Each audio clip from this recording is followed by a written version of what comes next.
তারেক তোমার প্ল্যান কি? রাষ্ট্রযন্ত্র দুর্নীতি, তারেক তোমার প্ল্যান কি? রাষ্ট্রযন্ত্র দুর্নীতি। জনগণের রায় যদি আপনারা না মানেন তাহলে এই সরকারকে আমরা সেদিন থেকেই অবৈধ সরকার বলা শুরু করবো এবং আমরা এটার জন্য সময় নিব না। আপনারা যেমন এই যে আমাদের সকল অর্জন ধূলিসাৎ করে দেওয়ার জন্য সময় নিচ্ছেন না, আমরাও কিন্তু সেটার জন্য সময় নিব না।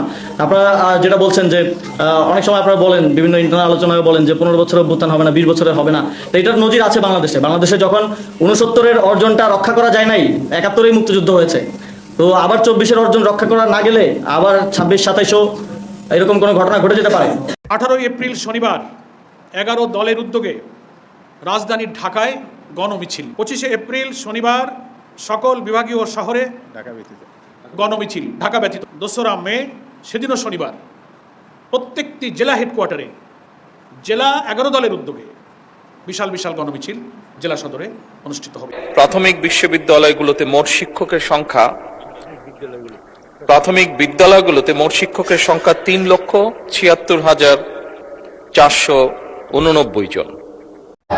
সেজন্যই যখন 1979 সালে নির্বাচনের সময় আসলো, সেই সময় মাওলানা ভাসানী শহীদ রাষ্ট্রপতি জিয়াউর রহমানকে বললেন, তোমার হাতে আমি ধানের শীষ তুলে দিলাম।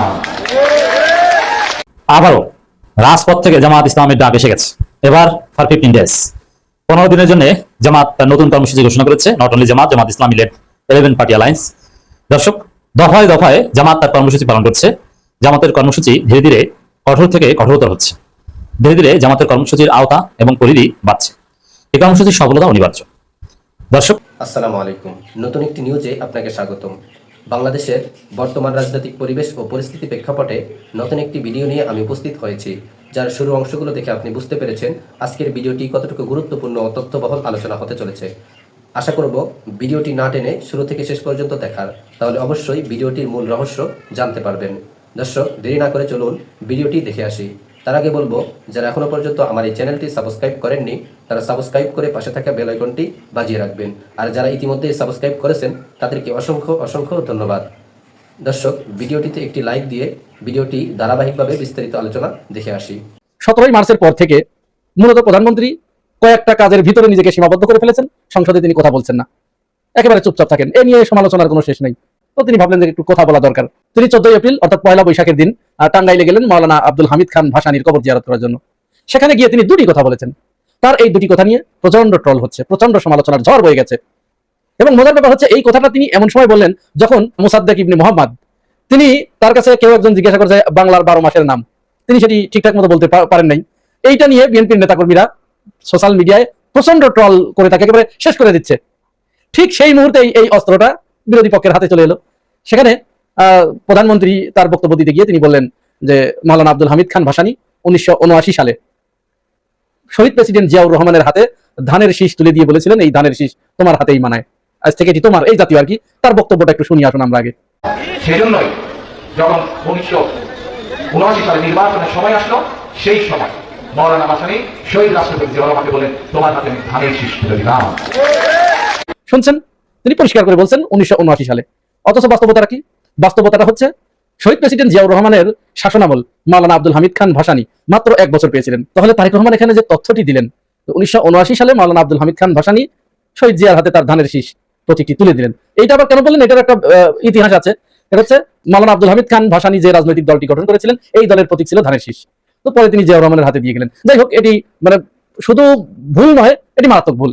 কারণ জীবিত যদি থাকতো ব্যক্তিটা, তাহলে হয়তো এখানে যে কোনো ভাবে টেনে টুনে পোজানো যেত। কিন্তু তিনি তো 1979 সাল আসার প্রায় 3 বছর আগে মারা গেছেন। তাহলে তিনি কি করে এখানে এসে তার হাতে ধানের শীষ প্রতীক তুলে দিলেন? এটি অপতথ্য, ভুল তথ্য, এটি গ্রহণযোগ্য নয়। সুতরাং এই ব্যাপারে তদন্ত হওয়া উচিত। এখন তিনি আরেকটি কথা বলেছেন ওইখানে, ওই একই জনসভায় বিরোধী দল সম্পর্কে তিনি বলেছেন যে স্বৈরাচার, বিরোধী দলকে তিনি স্বৈরাচার বলেছেন। আপনারা কি কোনোদিন শুনেছেন বিরোধী দল, বিশেষ করে বাংলাদেশের রাজনীতিতে বিরোধী দল স্বৈরাচার হয়? স্বৈরাচারের হওয়ার সুযোগ বিরোধী দলের আছে? এটা নতুন একটা তত্ত্ব, নতুন একটা ন্যারেটিভ এদেশে আনার একটা চেষ্টা করা হলো আর কি। আমরা দেখেছি শাসক গোষ্ঠী সবসময় বিরোধী দলের উপরে অত্যাচারের স্টিম রোলার চালায়, সবসময়, প্রতি ক্ষেত্রে। একেবারে সেই 1972 সাল থেকে শুরু করে 2026 সাল পর্যন্ত প্রত্যেকটা ক্ষেত্রে সরকারি দল বিরোধী দলের উপরে অত্যাচারের স্টিম রোলার চালায়, তাদের কণ্ঠরোধ করার আপ্রাণ চেষ্টা চালায়। সেই ক্ষেত্রে প্রধানমন্ত্রী বললেন বিরোধী দলকে যে এরা স্বৈরাচারের মতো কথা বলছে, স্বৈরাচারের ভূত এদেরকে পেয়ে বসেছে। সুতরাং এটিও একটি অপতথ্য, এটিও একটি ভুল তথ্য। এটি প্রধানমন্ত্রীর পক্ষ থেকে না আসলে অনেক বেশি ভালো হতো। বাংলাদেশের রাষ্ট্র ক্ষমতায় যারা আছেন এবং রাষ্ট্র ক্ষমতা থেকে যারা চলে গেছেন, আওয়ামী লীগ এবং যারা আবার আসতে চাচ্ছেন খুব দ্রুত, কারা আসতে চাচ্ছেন? আওয়ামী লীগ আসতে চাচ্ছে, জামাত এবং এনসিপি তারাও আসতে চাচ্ছে। ক্ষমতা আসতে চাচ্ছে ডক্টর মোহাম্মদ ইউনূস থেকে শুরু করে অন্য যে সকল অপ্রকাশিত এবং গুপ্ত শক্তি রয়েছে তারাও। সংসদের বিরোধী দল জামাত এবং এনসিপি তারা স্পষ্টভাবেই এখন সরকারের দিকে আঙুল উঁচু করছে, বলার চেষ্টা করছে যে কথা দিয়ে আপনারা কথা রাখেননি। আবার এনসিপিরই অন্য একজন নেতা বেশ কয়েকদিন আগে তিনি একটা স্ট্যাটাস দিয়ে সরকারকে বলার চেষ্টা করছেন এবং বিরোধী দলকে আক্রমণ করে বলার চেষ্টা করছেন যে তাদের মধ্যে যে সমঝোতা হয়েছে ক্ষমতার ভাগাভাগি এবং আসন ভাগাভাগি এবং একটি সমঝোতা নির্বাচন, সেই নির্বাচনে ছাত্রদেরকে, বিপ্লবীদেরকে এত সস্তা এবং এত কম মূল্যে বিক্রি করা হয়েছে, যার জন্য সেই ছাত্রনেতা তিনি বলছেন যে আমার আফসোস লাগছে, মায়া লাগছে ছাত্রদের জন্য। তো এরকম অসংখ্য ঘটনা আপনারা দেখতে পাবেন যে ঈদ শেষ হতে না হতেই, অর্থাৎ পবিত্র ঈদ উল ফিতর শেষ হতে না হতেই রাজনৈতিক যারা নেতৃবৃন্দ রয়েছেন তারা তাদের কথা এবং ভাষা পরিবর্তন করে ফেলেছেন। জামাত তাদের যে সকল প্রক্সি সংগঠন রয়েছে সেগুলো এবং ছোট ছোট দলের বড় বড় নেতা তারা অকথ্য, অশ্লীল, অশ্রাব্য ভাষায় বিএনপিকে আক্রমণ করছে এবং বিএনপির যে সকল শীর্ষ নেতা রয়েছেন, যেমন তারেক রহমান সাহেব আছেন, সালাউদ্দিন সাহেব আছেন, আমির খসরু মাহমুদ চৌধুরী সাহেব আছেন, তাদের ছেলে সন্তান এবং আরও অনেক তাদের একান্ত ব্যক্তিগত যাদের সঙ্গে নারী এবং পুরুষ যাদের সাথে সম্পর্ক রয়েছে তাদেরকে খোঁটা দিয়ে নানা রকম কথাবার্তা বলা হচ্ছে। এর মধ্যে আইনমন্ত্রী এবং স্বরাষ্ট্রমন্ত্রী এই দুইজন বিরোধী দলের আক্রমণের একেবারে সর্বোচ্চ লক্ষ্যবস্তু। কতগুলো বিষয় প্রকাশ্য যে বিষয় সেই বিষয়গুলো নিয়ে তাদের দ্বন্দ্ব সংঘাত হচ্ছে, যেমন জুলাই সনদ, সংস্কার প্রস্তাব ইত্যাদি। কিন্তু পর্দার আড়ালে যে বিষয়গুলো নিয়ে তাদের মধ্যে দ্বন্দ্ব এবং সংঘাত, সেটার মূল বিষয় ছিল যে তাদের ক্ষমতার ভাগাভাগির একটা সমঝোতা ছিল। সংসদের ডেপুটি স্পিকার এই পদটা নয়, এটি জাতীয় সরকারের প্রস্তাবনা ছিল। 2 নম্বর হলো যে বিরোধী দল এবং প্রধানমন্ত্রী এই দুইয়ের মধ্যে ক্ষমতার একটা সমন্বয় ছিল, যেটা এখন একছত্রভাবে প্রধানমন্ত্রীর কাছে চলে গেছে। 3 নম্বর হলো যে ডক্টর মোহাম্মদ ইউনূস তাকে রাষ্ট্রপতি বানানো হবে, রাষ্ট্রপতির ক্ষমতা এখন যেভাবে আছে সেই ক্ষমতা বৃদ্ধি করা হবে এবং প্রধানমন্ত্রীর এখন যে ক্ষমতা রয়েছে সেই ক্ষমতা কমানো হবে। এই বিষয়গুলো ক্ষমতায় আসার সঙ্গে সঙ্গে বিএনপি বেমালুম ভুলে গেছে। এই কাজ করলেন, সারাটা জীবন আপনি ভালো থেকেছেন, কেন এই কাজ করলেন, টাকা পেলেন কোথায়? তো তিনি বললেন যে এরকম বিভিন্ন ব্যবসায়ীরা এই টাকাটা দিয়েছে। এরকম অবস্থা যদি একটা কমার্শিয়াল ব্যাংকের ক্ষেত্রে হয় সরকারি, তাহলে বাংলাদেশ ব্যাংকের ক্ষেত্রে কি হতে পারে? ইসলামী ব্যাংকের ক্ষেত্রে যদি কোনো ডিল হয়ে থাকে, কিংবা ধরুন এসআলামের যে ব্যাংকগুলো 4টি ব্যাংক এবং প্লাস এক্সিম ব্যাংক, এই 5টি ব্যাংক মিলে যে সম্মিলিত ইসলামী ব্যাংক করা হলো, এখানে কত টাকা ডিল হয়েছে? এই বিষয়গুলো নিয়ে যারা ডিল করেছেন তারা, যারা ক্ষতিগ্রস্ত হয়েছেন তারা, যারা বিনিয়োগ যাকে বলা হয় করেছেন তারা, এবং পরিবর্তিত পরিস্থিতিতে যারা আবার নতুন সিন্ডিকেটের মাধ্যমে টাকা কালেকশন করার চিন্তা ভাবনা করছেন, তাদের মধ্যে যে কনফ্লিক্ট অফ ইন্টারেস্ট, সেই ইন্টারেস্টে খুনোখুনি হয়ে যেতে পারে। আমাদের দেশে নারী নিয়ে, ক্ষমতা নিয়ে এবং অর্থ নিয়ে বেশিরভাগ মামলা মোকদ্দমা হয় এবং আন্ডারওয়ার্ল্ডের যে মারামারি, কাটাকাটি, খুনোখুনি যা কিছু হয় সবই কিন্তু এই অর্থ সংক্রান্ত। কারণ বাজারের চাঁদা, সায়দাবাদের চাঁদা, গাবতলীর চাঁদা, মিরপুরের চাঁদা, এই ঢাকা শহরের যে অন্য যে সকল গেটওয়েগুলো রয়েছে, যেমন নারায়ণগঞ্জ রয়েছে, সাভার রয়েছে, গাজীপুর রয়েছে, এই সকল অঞ্চলের যে চাঁদাবাজির সিন্ডিকেটগুলো রয়েছে, এই সিন্ডিকেটগুলো হাজার হাজার কোটি টাকা প্রতি বছর তারা এখান থেকে সংগ্রহ করে এবং সেই টাকা সুন্দরভাবে পুলিশ থেকে শুরু করে রাজনৈতিক নেতা, দেশে, দেশের বাইরে, সর্বমহলে এত নিখুঁতভাবে পৌঁছে যায়, সেটা কল্পনা করতে পারবেন না। আওয়ামী লীগ যে সাম্রাজ্যটা 15টা বছর ধরে তারা চালিয়েছে, ডক্টর ইউনূসের জামানাতে সেটা ভাগাভাগি হয়েছে কাদের মধ্যে, আবার এখন সেটা কাদের মধ্যে ভাগাভাগি হতে যাচ্ছে। এইভাবে পুলিশের নিয়োগ, এইভাবে সিভিল সার্ভিসের নিয়োগ, জুডিশিয়ারি নিয়োগ যদি কিছু থাকে, মিলিটারি নিয়োগ যদি থাকে, আপনি পররাষ্ট্র মন্ত্রণালয়ের নিয়োগ যদি থাকে, আপনি দেখেন একজন যাকে বলা হয় মহিলা সংসদ সদস্য, তাকে নিয়োগ দেওয়া হবে, সেখানে নাকি 10 কোটি না 20 কোটি টাকা তার কাছে চাওয়া হয়েছে। নাউজুবিল্লাহ মিন জালিক। চিন্তা করুন, একজন মহিলা সংসদ সদস্য, তিনি এই কথা প্রকাশ্যে মিডিয়াতে বলেছেন। তো এই সকল বিষয় নিয়ে যারা বিভিন্ন পক্ষ, উভক্ষ পক্ষ 17 বছর যারা মানে যাকে বলা হয় না খেয়েছিল, তাদের লোভের জিহ্বা এতটা প্রসারিত হয়েছে যে এই যে তাদের লোভের তাণ্ডব, সেই তাণ্ডবে কে যে কখন পশুর মতো রাস্তায় পড়ে থাকে, কার লাশ কিভাবে যে বিকৃত করা হয়, এবং প্রতিপক্ষকে ফাঁসানোর জন্য কখন যে কোন মাজার ভাঙা হয়, কখন কোন পীরকে খুন করা হয়, কখন কোন কুকুরকে ঠ্যাং ভেঙে কুমিরের সামনে ফেলে দেওয়া হয়, কখন কোন বাউলকে মারা হয়, কখন কোন বাউল সম্রাটের বাড়িতে পুলিশ পাঠানো হয়, এ সকল জিনিস বলা যাচ্ছে না। অবস্থা দৃষ্টি মনে হচ্ছে যে প্রতিটি পক্ষ তাদের লোভ লালসার যে থাবা রয়েছে, তাদের লোভ লালসার যে নখ রয়েছে, দাঁত রয়েছে, সব কিছু তারা রাক্ষসের মতো বের করে একেবারে পুরো মানচিত্রকে খামচি দেওয়ার জন্য যেভাবে এগিয়ে আসছে, এটি হয়তো মধ্যপ্রাচ্যে আপনারা হরমুজ নিয়ে যুদ্ধের মধ্যে আমেরিকা ইরানের কনফ্লিক্ট দেখতে পাচ্ছেন, এটি হয়তো ইউক্রেন রাশিয়ার যুদ্ধ দেখতে পাচ্ছেন, এটি হয়তো ভেনেজুয়েলাতে আপনি আমেরিকা এবং ভেনেজুয়েলার যুদ্ধ দেখতে পাচ্ছেন। কিন্তু আমরা ছোট রাষ্ট্র, এই ছোট রাষ্ট্রে যে রাজনৈতিক স্বার্থ সংশ্লিষ্ট পক্ষ সমূহ রয়েছে, তারা কোনো অবস্থাতেই ইসরায়েলের চেয়ে কম নৃশংস নয়, তারা কোনো অংশেই ট্রাম্পের চেয়ে কম পাগল নয়, তারা কোনো অংশেই অ্যাপিস্টেনের চেয়ে মানে যৌন কাণ্ডে যে ডম, সেই অ্যাপিস্টেনের চেয়ে কোনো অংশে আমাদের সমাজে যারা এই ধরনের নারীকে পণ্য হিসেবে, ভেট হিসেবে ক্ষমতাধরদের কাছে পাঠিয়ে বড় বড় পদ পদবি বাগিয়ে নেন, তারা বাংলাদেশের প্রেক্ষাপটে কোনো অংশেই অ্যাপিস্টেনের চেয়ে কম শক্তিশালী নয়। এই পক্ষগুলো হরিলুট করার জন্য যে দৌড়দৌড়ি করছে, আল্লাহ আমাদেরকে সেই দৌড়দৌড়ি থেকে হেফাজত করুন, রক্ষা করুন। আবারও রাজপথ থেকে জামাত ইসলামের ডাক এসে গেছে। এবার ফর 15 ডেজ, 15 দিনের জন্য জামাত তার নতুন কর্মসূচি ঘোষণা করেছে। Not only Jamaat, Jamaat Islami lead 11 party alliance. দর্শক, দফায় দফায় জামাত তার কর্মসূচি পালন করছে। জামাতের কর্মসূচি ধীরে ধীরে কঠোর থেকে কঠোরতর হচ্ছে। ধীরে ধীরে জামাতের কর্মসূচির আওতা এবং পরিধি বাড়ছে। এই কর্মসূচির সফলতা অনিবার্য। দর্শক, আপনারা জানেন যে জামাত ইসলামী এর আগে কয়েকবার ঢাকা এবং ঢাকার বাইরে বিক্ষোভ মিছিল করেছে। এবার আবারও বিক্ষোভ মিছিলের ডাক দিয়েছে, গণমিছিলের ডাক দিয়েছে। বিক্ষোভ মিছিল, গণমিছিল ঢাকা জেলা, এরপরে উপজেলায়, এরপরে ইউনিয়ন পর্যন্ত প্রয়োজনে যাবে। এখন পর্যন্ত অনেকে মনে করতে পারেন যে এইভাবে বিক্ষোভ মিছিল দিয়ে কি জুলাই সনদ আদায় হবে, বিএনপিকে বাধ্য করা যাবে? এই প্রশ্ন আমাদের কাছে অনেকে করছেন যে এর লাভটা কি, যে এই যে কয়েকদিন বিক্ষোভ মিছিল করেছি এই তীব্র গরমের মধ্যে রাজপথে নেমে, এতে লাভটা কি হয়েছে? এটা আপনাকে প্রথমে বুঝতে হবে যে এখন পর্যন্ত এই বিক্ষোভ মিছিল, গণমিছিল, লিফলেট এর প্রধান উদ্দেশ্য জনগণকে সচেতন করা। জনগণ জেনেছে জামাতের এই কর্মসূচির কারণে, রাজপথে নেমে জনগণকে জামাত বুঝিয়ে দিয়েছে, মুখস্থ করিয়েছে, বিশ্বাস করাতে পেরেছে যে বিএনপি প্রতারক, বিএনপি বিশ্বাসঘাতক, বিএনপি কথা দিয়ে কথা রাখে না, বিএনপি গণভোটের সাথে বেইমানি করেছে, বিএনপি জুলাই সনদের বিরুদ্ধে। এই যে বিশ্বাসটা করাতে পারা, এটি অর্জন। আর সরকারকে বাধ্য করা যেটা, এটা এইভাবে বিক্ষোভ মিছিলের মাধ্যমে হয় না। সরকারকে বাধ্য করা হয় সাধারণত সরকারের যদি অসহযোগিতা করা হয় এবং জনজীবন স্থগিত করা হয়, যে দাবি না মানলে অবরোধ, হরতাল, গাড়ি চলবে না, অর্থনীতির চাকা সচল থাকবে না। এটা হচ্ছে সরকারকে বাধ্য করার একমাত্র পরিস্থিতি। এছাড়া এর চাইতে বড় যে প্রক্রিয়া সরকারকে বাধ্য করা হরতাল অবরোধের বাইরে, নন কোঅপারেশন, যে আমি সরকারকে ট্যাক্স দিব না, আমি সরকারি অফিসে যাব না, আমি চাকরি করি আমি যাব না, এটা সফল করা কঠিন। এটা জুলাই আন্দোলনের সময়ও সে নন কোঅপারেশনে অনেকে কিন্তু সাড়া দেয়, জুলাইয়ের পক্ষে ছিল, কিন্তু তারপর তার অফিস মিস দেয়নি যে চাকরি যদি চলে যায়। তো দর্শক, জামাত জনগণকে জানাচ্ছে, জনগণকে সচেতন করছে, জনগণকে ঐক্যবদ্ধ করছে, এবং জামাতের কর্মসূচির ফলে জনগণ বিএনপির বিরুদ্ধে প্রচন্ড ক্ষুব্ধ হচ্ছে। বিক্ষোভ মিছিল এটা গুরুত্বপূর্ণ, এট দি সেম টাইম শিশির মনিরদের যে বক্তব্য ব্যাখ্যা, এটা আরো গুরুত্বপূর্ণ। এভাবে জনগণ যখন বুঝবে যে না, বিএনপি প্রতারণা করছে, মানুষ ফেসবুকে লিখবে, সবাই তার মত প্রকাশ করবে, গ্রামে গঞ্জে, চায়ের দোকানে, সব জায়গায় মানুষ বলবে বিএনপি বিশ্বাসঘাতক, প্রতারক। এরপরে জামাত সুযোগ বুঝে অর্থনীতির চাকা থামিয়ে দেওয়ার মতো কর্মসূচি দিবে, হরতাল অবরোধের মতো কর্মসূচি দিবে। দেন দেশের যে পরিস্থিতি, একদিকে হামের প্রাদুর্ভাব, এটা একটা মহামারী আকার ধারণ করেছে, প্রত্যেক দিন আমাদের অনেক শিশু মারা যাচ্ছে, কিন্তু সরকার এটাকে মহামারী হিসেবে ঘোষণা করছে না, বাচ্চাদের স্কুল বন্ধ করছে না, মানে দায়িত্ব জ্ঞানহীন আচরণ করছে, ইনডিফারেন্ট, উদাসীন আচরণ করছে। অর্থনীতিতে একটা মন্দার পূর্বাভাস IMF দিয়েছে, এবং বাংলাদেশে ভয়াবহ জ্বালানি সংকট, যার ফলে মারাত্মক বিদ্যুৎ বিপর্যয়।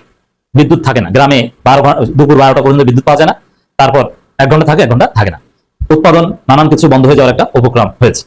এই পরিস্থিতিতে বিএনপিকে ফেলে দেয়, তাদেরকে চাপ দেয় কঠিন কিছু না। 4-5 দিন হরতাল দিলেই দেখবেন যে বিএনপি 12টা বেজে গেছে। আর জামাত, এনসিপি, তারা যে কি পারে, তাদের যে যোগ্যতা কি, আন্দোলন কত প্রকার কি, এটা তাদের নখদর্পণে আছে। অতএব বিএনপিকে এভাবে বাধ্য করবে। বিএনপি একটা ধৈর্যা দুর্বল সরকার, তাদেরকে বাধ্য করা জামাতের জন্য মোটেও কঠিন কিছু হবে না। বিএনপিকে বাধ্য করতে পারবে জামাত, জাস্ট ওয়েট অ্যান্ড সি। আমরা এই জন্য আহ্বান জানাবো যে গণভোটের রায় বাস্তবায়নের দাবিতে 11 দলীয় জোট যে নতুন কর্মসূচি দিয়েছে, সেই কর্মসূচিতে আপনারা অংশগ্রহণ করেন, বেশি পরিমাণ লোক নিয়ে রাজপথে আসুন। এভাবে আস্তে আস্তে আস্তে আস্তে এক পর্যায়ে দেখবেন যে আপনার সফলতার দ্বার প্রান্তে পৌঁছে গেছেন। অলরেডি যতটুকু নাড়াচাড়া দিয়েছে জামাত, এনসিপি বা জামাত জোট, তাতেই কিন্তু বিএনপি ভয় পেয়েছে। ধর্মমন্ত্রী বলছেন যে প্রধানমন্ত্রী এবং সরকারের বিরুদ্ধে নাকি ষড়যন্ত্র হচ্ছে, অথচ কোনো ষড়যন্ত্র হচ্ছে না, তারা নিজেরাই ষড়যন্ত্রে ফাঁদে পড়ছে। তারা IMF এবং ওয়ার্ল্ড ব্যাংক থেকে 200 কোটি ডলার লোন আনছে বা খয়রাত আনছে, কি আনছে এটা স্পষ্ট করছে না, ধোঁয়াশা। এটা একটা ফাঁদ। আবার তারেক রহমানকে টাইম ম্যাগাজিন 100 প্রভাবশালী ব্যক্তির তালিকা রেখেছে। এটা একটা কুফা, কারণ টাইম ম্যাগাজিন যাদেরকে প্রভাবশালী ব্যক্তির তালিকায় স্থান দেয় তারা বেশি দিন ক্ষমতা থাকতে পারে না এবং তাদের অনেককে পালাতে হয়। মানে এত প্রভাবশালী হলে আবার সমস্যা, অতিরিক্ত কোনো কিছু ভালো না। বাংলাদেশের মতো দেশের কেউ 100 জন প্রভাবশালীর মধ্যে থাকুক, এটা সে হজম করতে পারে না। যদিও টাইম ম্যাগাজিনের প্রভাবশালী তালিকা এটা একটা ফালতু তালিকা, ভুয়ো তালিকা, এটা কোনো প্রভাবশালী বা কিছু না, এটা ফাও, এটা তাদের একটা মোটিভ আছে। যেমন শান্তিতে নোবেল প্রাইজ দেওয়া হয়, এটা আসলে কোনো শান্তিতে অবদান রাখার জন্য না, ফালতু। এখন পর্যন্ত যারা শান্তিতে নোবেল প্রাইজ পেয়েছে, ইনক্লুডিং আমাদের professor Yunus, I respect professor Yunus, is Nobel laureate and right for Bangladesh, but professor Yunus বাংলাদেশে কোন বালের শান্তি প্রতিষ্ঠা করেছে একটু বলেন তো? গ্রামীণ ব্যাংক বাংলাদেশে কি শান্তি প্রতিষ্ঠা করেছে? কোন সাতার শান্তি প্রতিষ্ঠা করেছে? এটা কোনো কথা? হ্যাঁ, কিছু মানুষকে লোন দিয়েছে, মাইক্রো ক্রেডিট দিয়েছে, তার মাধ্যমে কেউ গরু গোস্ত কিনে খেয়েছে এবং এক পর্যায়ে তার ঘরে টিন খুলে নিয়ে গিয়েছে গ্রামীণ ব্যাংকের লোকজন। এই তো হয়েছে, কেউ ছাগল কিনেছে, গরু কিনেছে, 2-4 জন একটু ভালো থেকেছে। মহিলারা ঘরের খাট কিনেছে, পুত্রবধূর স্বর্ণ বানিয়ে দিয়েছে, এগুলো করেছে গ্রামীণ ব্যাংক থেকে লোনে। এবং নারীদেরকে লোন দেয়, আসলে ওই লোন নারী কাজে লাগায় না, ওটা পুরুষ নারীর নামে লোন নেয়, এগুলো একটা বাটপারি। এই বাটপারি ব্যবসায় বাংলাদেশে কিছু উপকার হলো, এটা কি শান্তিতে নোবেল পাওয়ার যোগ্য? সারা পৃথিবীতেই শান্তিতে নোবেল পাওয়ার ঘটনাগুলো এরকম ফালতু। তাহলে এগুলো কেন এইসব ফালতু কাজে নোবেল দেওয়া হয়? নোবেল দিয়ে একজনকে গ্লোরিফাই করা হয়, তাকে মহান করা হয় একটা বিশেষ উদ্দেশ্যে। ওরকম প্রভাবশালী 100 ব্যক্তির তালিকায় স্থান দিয়ে তাকে মহান করা হয় একটা বিশেষ উদ্দেশ্যে, আসার দেওয়ার উদ্দেশ্যে। তারেক রহমানের ভবিষ্যৎ ভালো না, যে আমাদের আন্দোলন সফল হয়ে যাবে। গণভোটের রায় বাস্তবায়নের দাবিতে 11 দলীয় জোট দ্বিতীয় দফায় নতুন কর্মসূচি ঘোষণা করেছে। 16 এপ্রিল রাজধানীর মগবাজার আলফালা মিলনায়তন বৈঠক শেষে বাংলাদেশ জামাত ইসলামী সেক্রেটারি জেনারেল মিয়া গোলাম পরোয়ার এই কর্মসূচি ঘোষণা করেন। এ সময় গণভোটের রায় বাস্তবায়নের দাবিতে 18 এপ্রিল থেকে 2 মে পর্যন্ত 11 দলীয় ঐক্যের দ্বিতীয় দফা কর্মসূচি চলবে বলে জানান জামাতের সেক্রেটারি। কর্মসূচি বিস্তারিত জানিয়ে গোলাম পরোয়ার বলেন, আগামী 18 এপ্রিল রাজধানীতে গণমিছিল অনুষ্ঠিত হবে, 25 এপ্রিল সব বিভাগীয় শহরে গণমিছিল এবং 2 মে প্রতিটি জেলা শহরে গণমিছিল হবে। এরপরে যদি দেখেন যে উপজেলা পর্যায়ে গণমিছিল গেছে, তখনই বুঝবেন যে রাজনীতিতে অশনি সংকেত এবং কিছু মারামারি ঘটনা তখন ঘটবে। আওয়ামী লীগ আমরা দেখেছি যে উপজেলা পর্যায়ে কর্মসূচি হলেই সেখানে আওয়ামী লীগের লোকজন বিএনপির উপর ভয়াবহ হামলা করতো। এছাড়া 18 এপ্রিল থেকে 2 মে পর্যন্ত সারা দেশে সেমিনার আয়োজন করা হবে বলে উল্লেখ করেন জামাতের সেক্রেটারি। এই যে দেখেন সারা দেশে সেমিনার, এর মানে জনগণকে বোঝানোর চেষ্টা, জনগণকে সচেতন করার প্রক্রিয়া আছে। এরপরে চূড়ান্ত কর্মসূচির মাধ্যমে অতি অল্প সময়ের মধ্যে দাবি আদায় করে জামাত ঘরে ফিরবে। বিএনপি সরকার হাল ছেড়ে দিয়েছে। দর্শক, নতুন গন্তব্যের খোঁজে বিএনপি সরকার, তাদের পুরনো কেবলা পুরনো গন্তব্য দিয়ে কাজ হচ্ছে না, চলছে না, সবকিছু লেজে গোবরে এবং এলোমেলো হয়ে গেছে এবং সামনে অবস্থা অত্যন্ত ভয়াবহ, যেটা টের পেয়ে হাল ছেড়ে দেওয়া, নতুন কেবলা খোঁজা। চারদিকে অস্বাভাবিক অনেক ঘটনা ঘটছে। দর্শক, একদিকে বিশ্ববিখ্যাত টাইম ম্যাগাজিন তারেক রহমানকে বিশ্বের প্রভাবশালী 100 ব্যক্তি তালিকার মধ্যে রাখছে, যেটা একদম ফালতু। কারণ তারেক রহমান নতুনভাবে এমন প্রভাবশালী হয়ে ওঠেন নাই, টাকা পয়সা নাই, বেচারার ইনকাম নাই, প্রধানমন্ত্রী হিসেবে নিজেকে ফেসিস্ট বানাতে পারেন নাই, তেমন কর্তৃত্ব করতে পারেন নাই, সে নাকি 100 জন প্রভাবশালীর মধ্যে হয়ে গেছে। মজার বিষয়, এই টাইম ম্যাগাজিন যাদেরকে প্রভাবশালীদের তালিকা রাখে তারা বেশি দিন ক্ষমতা থাকতে পারে না। হাসিনাকেও এরকম তালিকা রেখেছে, হাসিনা বেশি দিন থাকতে পারেনি। আরো পৃথিবীর বিভিন্ন দেশে কখনো ইমরান খানকে তালিকা রেখেছে, ইমরান খান জয় বাংলা। তো দর্শক, এটা একটা দুর্বিসন্ধি। তো সেখানে আইএমএফ বলেছে যে ভয়াবহ মন্দার পথে বিশ্ব অর্থনীতি এবং বাংলাদেশে ভয়াবহ জ্বালানি সংকট আপনারা দেখছেন, এবং এই জ্বালানি সংকট আছে কি নাই বা বাংলাদেশের অবস্থা কি এটা বোঝার জন্য সুলাইমান অ্যানালিসিস দরকার নেই। আপনি জাস্ট 2টা বিষয় খেয়াল করেন, ঘরে বসে ঘুমিয়ে 2টা বিষয় চিন্তা করেন। বাংলাদেশে এখন যে পরিমাণ লোডশেডিং হচ্ছে, যে বিদ্যুৎ বিপর্যয় হচ্ছে, বাংলাদেশ বিদ্যুতায়িত হওয়ার পর এরকম বিপর্যয় কখনো দেখেছেন? বাংলাদেশ বিদ্যুতায়িত হয়েছে 2016 সালে, তখন থেকে বাংলাদেশের মানুষ বিদ্যুতের সুফল পেত। তার আগে তো বিদ্যুৎ মাঝে মাঝে আসতো, 24 ঘন্টায় 5-6 ঘন্টা মানুষ পেত, বাকি সময় থাকতই না।